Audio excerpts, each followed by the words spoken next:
விவிஸ் கிச்சனுக்கு நான் உங்களை வரவேற்கிறேன். இன்றைக்கி நம்ம வந்து ஒரு அன்பாக்சிங் வீடியோ தான் பார்க்க போகிறோம். அதுக்கு முன்னாடி நீங்கள் இன்னும் நம்ம சேனலை சப்ஸ்கிரைப் பண்ணிக்கோங்க. நோட்டிஃபிகேஷன் ஆல்ன்ற பட்டனை ப்ரெஸ் பண்ணிக்கோங்க. அப்போ தான் நான் போடுற வீடியோ உங்களுக்கு உடனே செக் பண்ண முடியும். உங்கள் ஃப்ரெண்ட்ஸ் அண்ட் ஃபேமிலி கூட இந்த வீடியோ ஷேர் பண்ணுங்கள், லைக் பண்ணுங்கள், கமெண்ட் பண்ணுங்கள். வாங்க வீடியோக்குள்ளே போகலாம். மரக்கரண்டி வந்து என்னோடய கிச்சனுக்கு வாங்கணும் அப்படின்னு நான் ரொம்ப ஆசை வச்சுருந்தேன். 1 or 2 என்கிட்ட ஏற்கனவே இருக்குது. இருந்தாலும் வந்து எல்லா பர்பஸுக்குமே வந்து ஒரு மல்டி பர்பஸ்க்கும் யூஸ் பண்ணிக்கணும். வெஜ்ஜு நான்வெஜ் அப்படின்றதுக்காக வேண்டி தேடிட்டு இருந்தேன். இது வந்து ஒரு நல்ல ஆஃபரில் வந்து எனக்கு கிடச்சிது. 8 பீசஸ் ப்ளஸ் வந்து ஸ்டாண்டோடு எனக்கு வந்து கிடச்சிது. அதனால் நான் வந்துட்டு அப்போது ஆர்டர் போட்டிருந்தேன். அதை தான் நம்ம இன்றைக்கி அன்பாக்சிங் பண்ண போகிறோம். இது பார்த்திங்கன்னா நம்ம கிச்சனுக்கு வேல்யூ ஆட் பண்ணுது. மரக்கரண்டி பயன்படுத்துறது நல்லது. இன்னும் ரொம்ப முக்கியமாக சொல்லணுன்னா நம்மளோட இந்த நான்ஸ்டிக் பாத்திரங்கள்லாம் இருக்குங்க இல்லையா, நான்ஸ்டிக் டவா, நான்ஸ்டிக் பேன், அப்புறம் பிரியாணி வெசல், இந்த மாதிரி எது இருந்தாலும் நம்ம ஸ்டெயின்லெஸ் ஸ்டீல் கரண்டி போடும்போது என்ன ஆகிடும்னா ரொம்ப சீக்கிரமாக அதோட லைஃப் வந்து அந்த கோட்டெல்லாம் போயிடும். அதுவே நீங்கள் வந்து இந்த மரக்கரண்டி போட்டு பாருங்கள், அவ்வளோ சாதாரணமாக அந்த கோட் போகவே போகாது. ப்ளஸ் ஆடட் மெயின்டெனன்ஸ் பார்த்திங்கன்னா நம்ம வாஷ் பண்ணும்போது ஸ்டெயின்லெஸ் ஸ்டீல் ஸ்க்ரப்பர் போடாமல் ரொம்ப ஜென்டலாக வாஷ் பண்ணி நீங்கள் வந்து அதை மெயின்டைன் பண்ணிங்கன்னா உங்களுக்கு அந்த நான்ஸ்டிக் வெசல்லாம் ரொம்ப ரொம்ப லைஃப் வரும். இதுதான் இதோட முக்கியமான அட்வான்டேஜ். இது இல்லாமல் இன்னும் நிறைய விஷயங்கள் இருக்குது. பார்த்திங்கன்னா இப்போ நம்ம வீட்டில் வந்து பால் காய்ச்சிட்ருக்கோன்னா பால் பொங்கும்.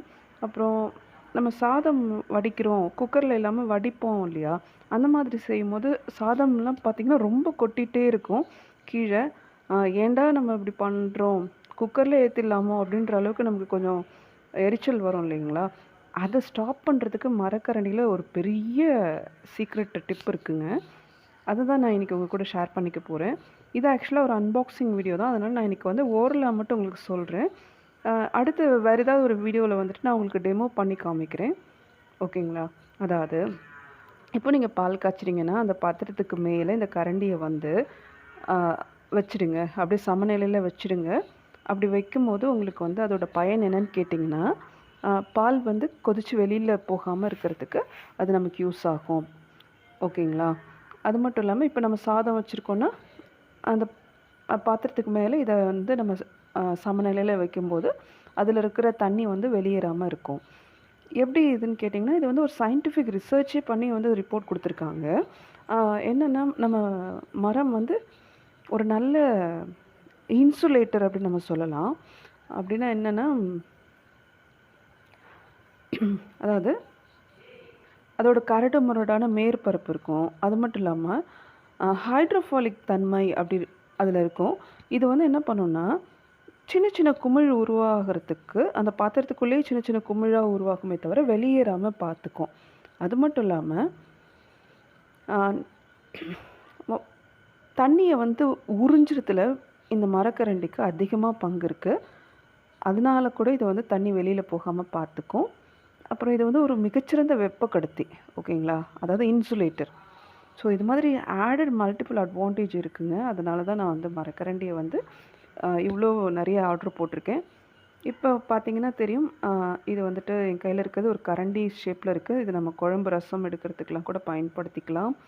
அப்புறம் இன்னொன்று வந்து அன்னவெட்டி மாதிரி ஷேப்பில் இருக்குது. அது நம்ம சாதம் எடுக்கவோ இல்லை அது மாதிரிலாம் கிளறதுக்கு யூஸ் பண்ணிக்கலாம். இது பார்த்திங்கன்னா மீன் கரண்டி மாதிரி இருக்குது, இதையும் நம்ம யூஸ் பண்ணிக்கலாம். அதுக்கப்புறம் பார்த்தோன்னா 3 பீஸ் ஆகிடுச்சிங்களா. ஸ்டாண்டு பாருங்கள், எனக்கு இதில் ரொம்ப பிடிச்சிருந்தது இந்த ஸ்டாண்டு தான். இது தோசை கரண்டி, நம்ம தோசை எடுக்க பயன்படுத்திக்கலாம், இல்லை பொரியல் வாட்டும் போது பரட்டுறதுக்கெல்லாம் பயன்படுத்திக்கலாம். தோசை கரண்டி இன்னொன்று இருக்குது, 2 இருந்துச்சு ஒரே மாதிரி. ஸோ இதோட 5வது பீஸ் ஆகிடுச்சு. அதுக்கப்புறம் பார்த்திங்கன்னா இதுவும் மீன் கரண்டி மாதிரி கூட பயன்படுத்திக்கலாம், இல்லை தோசை கரண்டி மாதிரியும் யூஸ் பண்ணிக்கலாம். இது ரைஸ் எடுக்கிற மாதிரி நம்ம யூஸ் பண்ணிக்கலாம், இல்லை வந்துட்டு நம்ம வதக்கும் போது பேனில் வச்சு குக் பண்ணும்போது வதக்கிறதுக்கு அதுக்கெலாம் யூஸ் பண்ணிக்கலாம். இது பார்த்தாலும் அன்னவெட்டி, அப்படி இல்லைன்னா பிரியாணி எடுக்கிறதுக்கான இல்லை கிளறதுக்கான ஒரு இதாக யூஸ் பண்ணிக்கலாம். பாருங்கள் இந்த ஸ்டாண்ட் எவ்வளோ அழகாக இருக்குது. கிச்சன் ஆர்கனைசிங் டிப்பில் இந்த மாதிரி ஸ்டாண்டோடு இருந்ததுன்னா நமக்கு வந்துட்டு இது எங்கே மாட்டுறது, இது எங்கே வைக்கிறது, எடுக்கிறதுன்ற பிரச்சனை இல்லாமல் இருக்கும். கிச்சனும் பார்க்குறதுக்கு நீட்டாக ரொம்ப ரொம்ப அழகாக நமக்கு வந்துட்டு இருக்கும். திரும்ப வந்து நம்ம வாஷ் பண்ணி காய வச்சுட்டு இதிலே எடுத்து இந்த மாதிரி ஆர்கனைஸ் பண்ணிக்கிட்டோன்னா நல்லாயிருக்கும். இதில் ஏதாவது 1 ஆர் 2 நமக்கு இப்போ தேவையில்லைன்னு நினச்சோன்னா அதை எடுத்து உள்ளே வச்சுட்டு தேவையானதை மட்டும் வெளியில் வச்சு நம்ம யூஸ் பண்ணிக்கலாம். ஸோ உங்களுக்கு இந்த வீடியோ யூஸ்ஃபுல்லாக இருக்கும்னு நினைக்கிறேன். நீங்கள் இன்னும் நம்ம சேனலை சப்ஸ்கிரைப் பண்ணலாம், சப்ஸ்கிரைப் பண்ணிக்கோங்க. உங்களுக்கு வேறு என்ன வீடியோ வேணும்னு கமெண்ட்டில் சொல்லுங்கள். உங்கள் ஃப்ரெண்ட்ஸ் அண்ட் ஃபேமிலி கூட இந்த வீடியோ ஷேர் பண்ணிக்கோங்க. தேங்க்ஸ் ஃபார் வாட்சிங் அண்ட் அடுத்த ஒரு யூஸ்ஃபுல்லான வீடியோவில் மீட் பண்ணலாம்.